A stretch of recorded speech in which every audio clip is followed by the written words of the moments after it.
여러분 옛말에 그 행복은 성적순이 아니잖아요. 이런 말을 들어보셨죠? 이 말을 어릴 때부터 우리는 이 점수 또는 등수로 평가를 받는다 하는 이 의미를 가지고 이렇게 신랄하게 비판하는 하나의 뭐 영화 또는 책으로도 나오게 됐어요. 우리가 어릴 때부터 이렇게 듣던 말이 뭘까요? 제가 이제 고등학교 시절에 이렇게 학급 교원이라고 이렇게 앞에 붙어 있었던 게 뭐냐면, 예, 대학에 따라 아내의 얼굴이 변한다. 지금 이런 말을 쓰면 굉장히 사회적인 이슈가 되면서 이렇게 공감을 받지 못할 거예요. 그러니까 공부를 잘해야 인정을 받고 좋은 대학을 가야 또 나은 삶을 가질 수 있다. 이 사회에서 뛰어나야 되고 인정받아야 되고, 근데 그런 실력으로 이 세상에서 보여줘야만이 사람들에게 인정받을 수 있다는 의미가 내포되어 있겠죠. 우리 사회는 학교 성적이 뛰어나거나 아니면 뭐 예체능적인 어떤 이런 능력이 뛰어날 때 학교 다닐 때 선생님이나 또한 우리 친구들이 인정을 해줘요. 그러다 보니까 뭐 요즘에도 마찬가지예요. 올림픽에 나가면 이 금메달을 따야 사람들이 주목하고 또 인터뷰도 하고 뭐 예능 프로그램도 나가더라고요. 여러분, 어른이 되면 달라지나요? 똑같죠. 이 무대와 장소만 바뀌었을 뿐이에요. 언제든지 우리는 치열한 경쟁 속에 남들보다 나아야 합니다. 그러기 여러분, 우린 더 큰 집에서 또 더 좋은 차를 타야 하고 또 더 좋은 직장과 더 많은 월급을 주는 곳에 가려고 해요.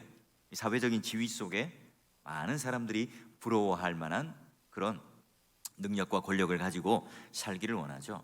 그래야 사람들이 오늘 다르게 봐주고 또 인정해주기 때문에 그래요.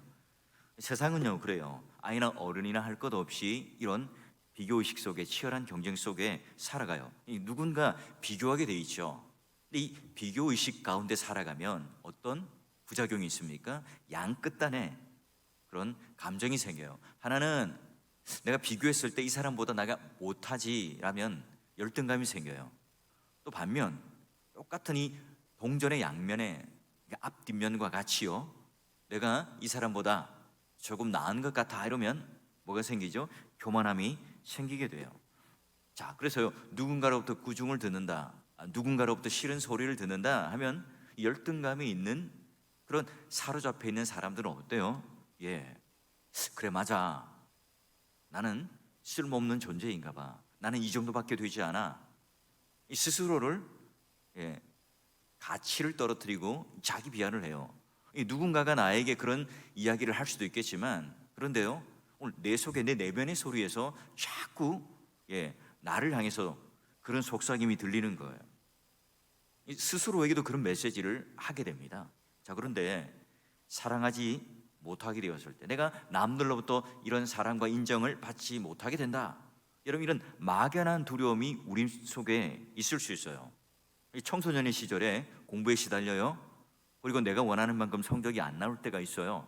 이럴 때 죽고 싶은 마음이 생기고 또 극단적인 선택을 하는 경우도 있어요. 또 어른이나 다를까요? 극심한 스트레스를 받아요. 직장 내에서 관계가 좋지 않아요.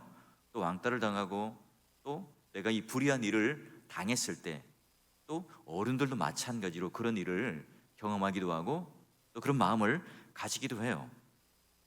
자, 여러분, 이 영도 부산에 가면 태종도에 보면 이렇게 옛날에 자살바위라고 있었어요.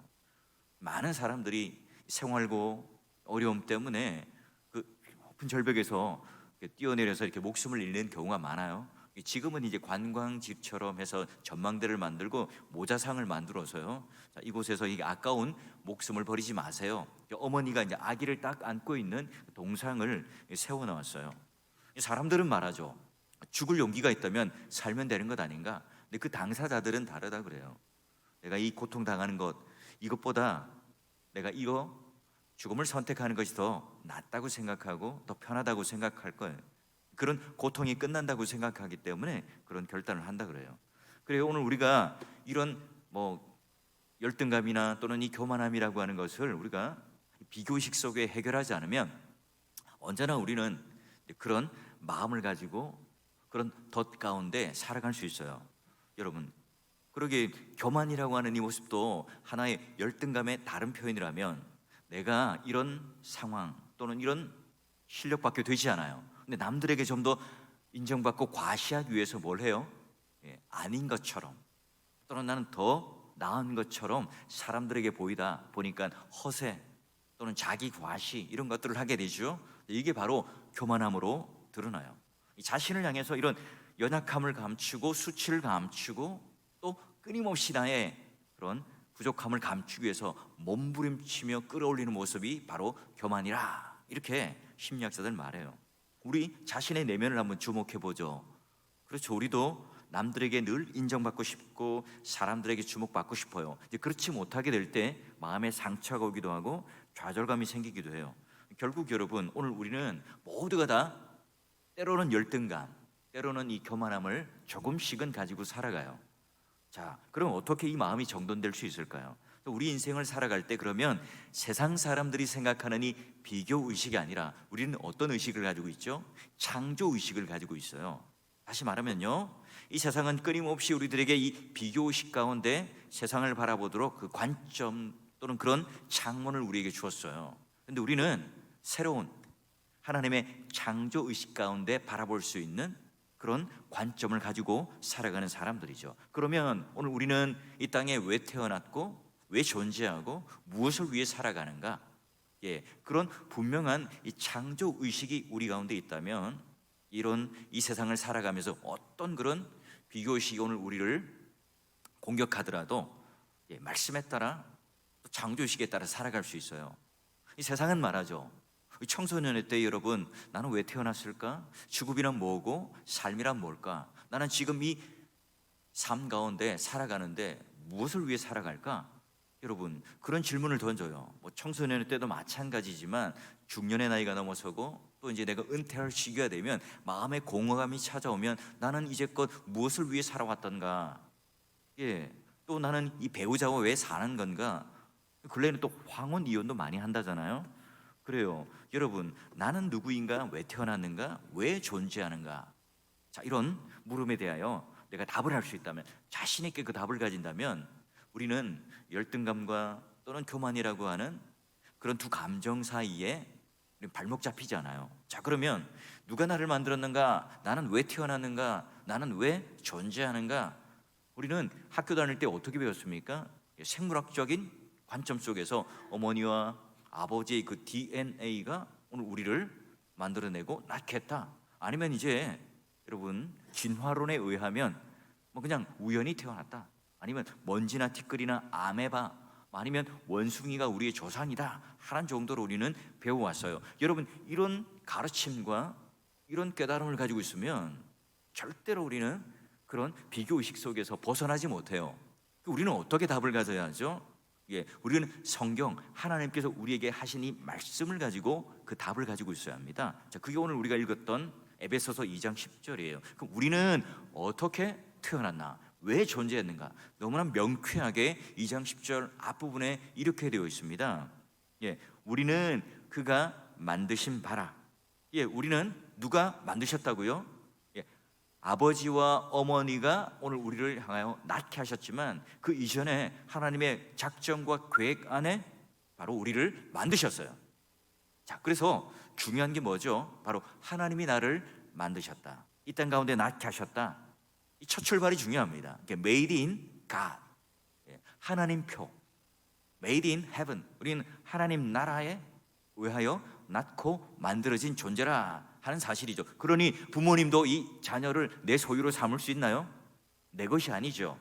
내 마음대로 좌지우지할 수 있는 것이 아니라 하나님의 것이에요. 하나님께서 우리에게 위탁해 준 바로 사람들이 자녀들이잖아요.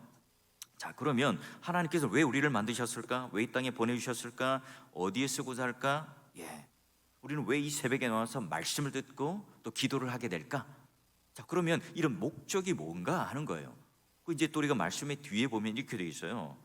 그리스도 예수 안에서 선한 일을 위하여 지음을 받은 자다.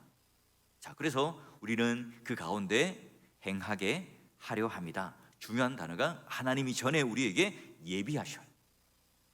아무 계획 없이 우연히 툭 하고 던져진 먼지가 몽글몽글 만들어져서 된 게 아니에요. 하나님께 정확한 작전과 계획과 설계도에 의해서 우리는 태어났고 또 우리는 하나님의 그 선한 일을 위하여 살아가게 됩니다. 선한 일이 뭘까요? 우리가 말하는 건 윤리 도덕적인 착한 일, 그 이전에 오늘 하나님께서 우리를 향하여 구원하시고자 하는 열심. 예, 그래요. 우리는 그냥 툭 던져진 존재가 아닙니다.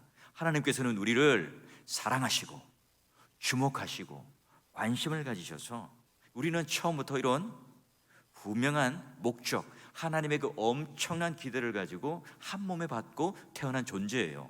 태어날 때부터 이미 우리는 하나님의 그 선한 일, 구원의 그 작정과 계획 안에 들어있는 자들이에요. 여러분, 우리 옆에 있는 형제자매들, 나와 함께 신앙생활하는 성도들, 우리는 계속해서 끊임없이 이 세상이 가지고 있는 가치관으로 판단하고 등수를 매기고 구별할 수 있겠지만, 하나님 눈에는 어때요? 모두가 다 하나님께서 만드신 존재고, 하나님께서 작정과 계획 가운데 우리를 선한 그 일 가운데 구원하신 자들이에요. 그러니 여러분, 우리는 그런 뚜렷한 목적을 가지고 함께 살아가는 존재들이죠. 하나님께서 우리를 막 빚으시고 만드셨기 때문에 우리가 교회 안에 한 몸이 되었고요, 지금 이렇게 와서 우리가 예배를 드리고 기도를 하는 존재가 되었습니다. 우리가 예수를 믿습니다. 하나님 자녀가 되었죠. 그러면 우리가 에베소서 2장 10절 말씀처럼 그런 열등감과 교만에 사로잡히지 않고, 또 내가 하나님 앞에 분명한 존재 목적, 살아가는 이유를 알아요. 그런데 우리는 까먹어요. 잘 기억하지 못하죠. 그래서 우리가 잘못된 이 가치관을 가지고 살아갈 때가 많죠. 예를 들면 이거예요. 아기가 밥도 잘 먹어요. 공부도 열심히 합니다. 우리 아이가 최고야. 예, 우리 애가 또 있을까? 아빠 말을 너무나 잘 듣고 공부도 너무 잘하고 열심히 하는구나. 내가 너무너무 사랑한단다. 그러니까 이 아이는 들으면서 어때요? 내가 아빠 또는 부모님께 사랑을 받는 이유가 뭐라고 생각해요? 내가 예쁘고 밥도 잘 먹고 공부도 잘하고 심부름도 잘하니까 거기에 그 조건 때문에 엄마 아빠가 나를 사랑하는구나, 이렇게 생각을 해요. 그래서 여러분, 끊임없이 그렇죠. 야, 너 밥 안 먹으면 내가 좋은 옷 안 사줄 거야, 아이스크림 안 사줄 거야. 그럼 아이가 밥을 먹어요. 옷도 잘 입습니다. 아빠 그럼 날 사랑할 거야? 그래. 야, 너 정말 내 말 잘 듣는구나. 아이 밥도 잘 먹고 내 말을 잘 듣는구나. 그래? 그래요? 그렇게 또 따라요. 그럼 아빠 내 왜 사랑하는가요? 예, 네가 이렇게 내 말을 잘 들으니까 사랑해 준단다. 여러분, 계속해서 여러분, 오늘 우리가 이런 식으로 사랑을 표현하고 확인하고 있지는 않습니까? 사랑이란 뭘까요? 성경에서 말하고 있는 이 사랑은 이 조건을 단 사랑이 아니죠. 하나님께서는 지금 우리를 향하여 그 일방적인 무조건적인 사랑을 해요. 자, 그래서 오늘 우리가 발버둥 칠 때마다, 죄악 가운데 있을 때마다, 또 연약하고 수치스럽고 그런 조건 안에 들지 않는 존재임에도 불구하고 하나님께서는 어떻게 해요? 우리를 사랑하세요. 이렇게 말씀하시죠. 아빠, 나 사랑해요? 그럼 사랑하지. 왜 사랑해요? 우리 자꾸 뭐래요? 어떤 내가 조건이 있을까? 하나님께서 나를 구원해 주신 이유가 뭘까? 그래, 내가 이런 선한 일을 하고 내가 그래도 교회에서 봉사를 많이 하니까 이 이유 때문에 사랑할 거야, 이렇게 우리는 생각하고 싶어요. 그런데 이렇게 말하죠. 너는 나의 아들이니까, 내 딸이니까 사랑하는 거야. 난 내가 그냥 좋아. 아무 이유 없이 좋아. 너는 그 존재 자체가 내 아들이고 내 딸이기 때문에 그 관계로 묶여있기 때문에 나는 너의 아버지이기 또한 내가 너의 어머니이기 때문에 사랑하는 거란다. 이게 바로 지금 하나님께서 우리와의 관계 속에서 말하고 싶어하는 사랑이잖아요. 근데 아이는 그걸 만족하나요? 예, 아빠의 아들이니까 딸이니까 무조건 사랑해, 이 말을 듣지만 의심해요. 아무래도 아빠가 내가 멋있으니까, 예쁘니까, 이 부모님이 원하는 대로 내가 잘 순종하고 공부도 열심히 하니까 그것 때문에 사랑하는 거잖아요. 자꾸 이제 우리는 이런 식으로 확인하고 싶어 하는 거예요. 구체적인 답을 들어야 시원하죠. 여러분, 중세 시대 때 그 면죄부가 바로 이런 우리의 죄악된 본성을 이용하는 거예요. 왜 그렇게 우리가 돈을 내야만이 구원을 받는다고 하는 이상한 교리를 듣고 사람들이 그렇게 순종했을까? 물음표를 던지잖아요. 좋아요. 여러분, 돈 있는 사람 입장에서 죄를 실컷 지어요. 근데 돈만 내면 구원받는다니까요. 얼마나 좋은 교리입니까?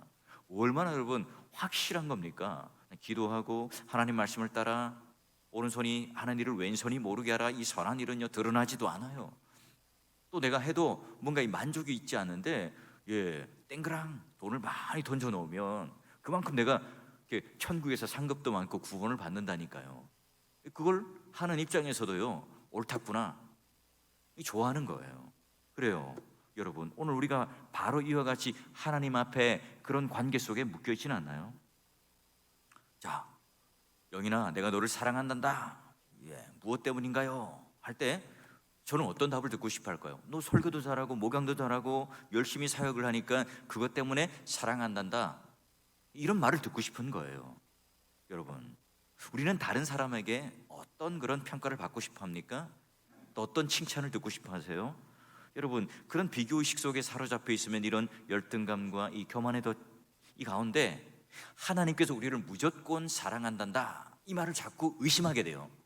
믿지 못하게 되는 거예요. 그래서 하나님의 대답은 그렇습니다. 내가 너를 사랑한단다, 무조건 사랑한단다 라고 하는 이 음성을 우리가 듣기를 바라세요. 왜죠? 내가 바로 너를 만들었단다. 내가 너를 바로 선한 목적 가운데, 구원이라고 하는 그 일 가운데 너를 내가 구속사역 가운데 새롭게 빚은 그런 새로운 피조물이라 한다, 이걸 자꾸 우리들에게 말해요. 그래서 우리를 향하여 끊임없이 세상은 나를 비교해서 잘못된 교만함으로 가거나 열등감 속에 나를 자기 비하하고 이 존재감을 떨어뜨리려고 하지만, 하나님은 계속해서 우리를 향하여 끊임없는 은혜와 사랑을 부어주심으로 말미암아 너는 특별한 존재란다 라고 자꾸 우리들에게 말씀해 주세요. 그래요. 오늘 하나님께서 우리를 사랑하신다, 이 말 가운데 우리가 이 자녀를 사랑하는 것보다 몇 천만 배, 아니 우리가 가늠할 수 없는 수많은 그런 이 은혜와 이 사랑으로 오늘 우리를 압도하여서 끌어안고 그런 속삭임을 주세요. 여러분, 끊임없이 우리 마음은 한켠에는 내가 하나님 사랑을 받지 못하면 어떨까? 거부당하면 어떨까?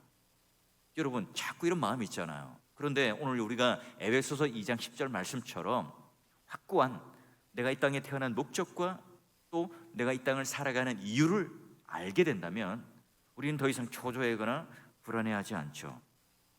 우리가 사랑받을 만한 행동을 하고 또 내가 인정받을 만한 그런 삶을 사는 순간, 그 순간에만 하나님이 나를 사랑해 주실 거야? 그렇지 않습니다. 우리가 끝없이 실패와 또 수치와 또 어려운 일 가운데 나락에 빠지더라도, 심지어 우리가 범죄를 하고 난 이후에도요, 오늘 하나님께서는 우리 마음 가운데 통회함으로 함께 죄를 짓고 막 널브러져 있는 가운데도 성령 하나님께서 우리에게 찾아오셔서 함께 통회하며 또 우리를 향하여 죄를 깨닫게 하시고 원래의 자리로 돌아오게 하시고 싸매어 주시고 치유하여 주시고 회복하여 주시는 분이 바로 하나님이시죠. 우리는 염치 없지만 끊임없이 하나님의 자리에 와야 됩니다. 십자가 앞에 와야 돼요. 우리가 태어날 때부터 우리는 하나님께서 만드셨고 사랑받는 존재로 태어났다, 막연한 어떤 우리의 그런 CCM에서 부르는 그런 감정적인 게 아니에요. 정확하게 오늘 하나님께서 말씀을 통하여 오늘 우리들에게 알려주시는 이 창조의식 가운데 내가 어떤 존재인지, 나는 어떤 목적을 가지고 살아가야 하는지, 그걸 알 때 우리의 삶은 완전히 달라지겠죠. 서로를 바라보는 눈이 달라져요. 예전에는 나도 모르게 나보다 좀 높은 사람, 나보다 좀 낮은 사람이라는 그런 어떤 계급적 구조의 구별이 있었지만, 오늘 이 말씀을 오늘 우리가 정말 믿는다면 우리 모두는 다 하나님 앞에 차별 없이 사랑을 받는 하나님의 자녀라는 생각을 가져요. 하나님의 형상, 하나님의 그 모양대로 만들어졌다는 놀라운 그런 인식을 갖게 되는 거예요. 여러분, 오늘날 이 청소년들, 청년들, 우리보다는 지금 몇 배나 더 좋은 환경 속에 자라가는 삶을 살고 있습니다. 여러분, 오늘 우리 사랑하는 자녀들이 이와 같이 하나님 앞에 분명한 존재 이유와 삶의 목적과 그 이유를 깨닫고 살아가게 된다면 우리보다 훨씬 더 몇백 배, 몇천 배 더 나은 삶을 그들은 살아갈 수 있겠죠. 하나님 사랑에 감격한 만큼 오늘 우리가 감사와 기쁨이 샘솟는 그런 삶을 살아간다면 여러분, 이제는 더 이상 우리는 세상의 가치관을 잣대 삼아서 그걸 가지고 기뻐하고 감사하는 사람이 아니라 하나님의 사랑을 깨닫는 만큼, 하나님께서 우리를 향하여 베푸신 그 놀라운 구원의 은혜를 깨닫는 만큼 우리 자신을 사랑하게 돼요. 감사하게 되고, 또 내 옆에 있는 형제 자매 이웃들을 사랑하게 되고, 내 자녀를 사랑하게 되고 감사함으로 바라보게 되겠죠. 내가 이 땅에 존재한다는 것, 어떤 목적을 가지고 살아간다는 것, 하나님께서 나에게 어떤 사랑을 베풀고 계신다는 것, 내가 왜 이렇게 예배를 드리고 기도하는 자리에 나오는가. 여러분, 다시 한번 이 존재에서 나오는 파워, 물질, 조건, 환경, 이런 것들로부터, 외부적인 것들로부터 내가 이것 때문에 내가 뭔가 내 자신감이 생기고 근거가 생기는 것이 아니라 내 존재로부터 오는 파워. 하나님께서 나를 만드셨다. 하나님께서 나를 계획하셔서 선한 일을 위하여 두셨다. 이 하나님 백성으로서 이거 파워, 여러분, 이것이 오늘 세상을 향하여 당당하게 살아갈 수 있는 이유가 되게 하시고, 나는 하나님께 사랑받는 존재라는 사실을 깨달을 때에 다시 한번 우리가 이 땅을 살아가면서 죄를 탐닉하고 잘못된 것에 대하여 나를 자꾸 드러내려는 이 잘못된 이 열등감의 교만의 행함으로 살아가지 않고요, 또 내가 눈에 보이는 이 환경에 위축되거나 밀리는 인생이 아니라 바로 하나님 앞에 당당하게 사랑받는 존재답게, 얼굴도 딱 보면 하나님의 사랑이 듬뿍 가득 담긴 얼굴로, 또 세상에 나가서 사람들은 원망과 불평을 내 입에 물고 살지만 하나님께서 나에게 주신 이 사랑이라고 하는 이 존재감, 그런 하나님의 사랑을 받고 살아가는 그 마음의 기쁨, 이 은혜가 내 속에 딱 넘침으로 말미암아 나도 모르게 찬양이 흥얼거려져요.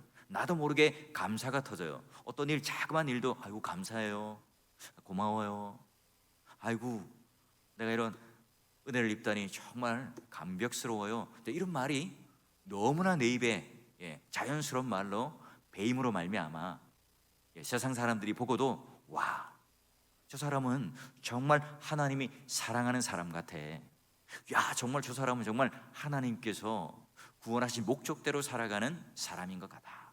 여러분, 이런 칭찬이 여러분 가운데 들리고요, 우리 부모님이 바라볼 때 어떤 잔소리, 또 그들을 향하여 또 끊임없는 그런 어떤 일에 대한 훈계, 이것보다도 오늘 내가 하나님 앞에 사랑받는 존재로 기쁨과 감사를 누리며 살아가는 이 모습이 우리 자녀들에게도 감격이 되어서 수능을 치는 학생들, 또 수험생들, 또 미래를 향하여 또 진학과 취직에 앞두고 있는 우리 자녀들도요, 우리 모두가 다 이런 믿음의 선배들이 가지고 있는 분명한 창조의식, 비교의식이 아니라 이 창조의식이 내 마음속에 가득 참으로 말미암아 하나님 앞에 오늘 살아갈 때 우리의 기쁨과 감사와 찬송이 넘치는 그 근원이 되셔서 기도하는 맛이 나고 찬송하는 은혜가 있고 하나님 말씀 따라 살아감으로 말미암아 그 선한 일과 열매들이 내 가운데 뚝뚝 떨어지는 그런 풍년의 기쁨들, 수확의 기쁨들이 여러분 삶 가운데 넘쳐남으로 말미암아 우리 모두에게요, 이 가을에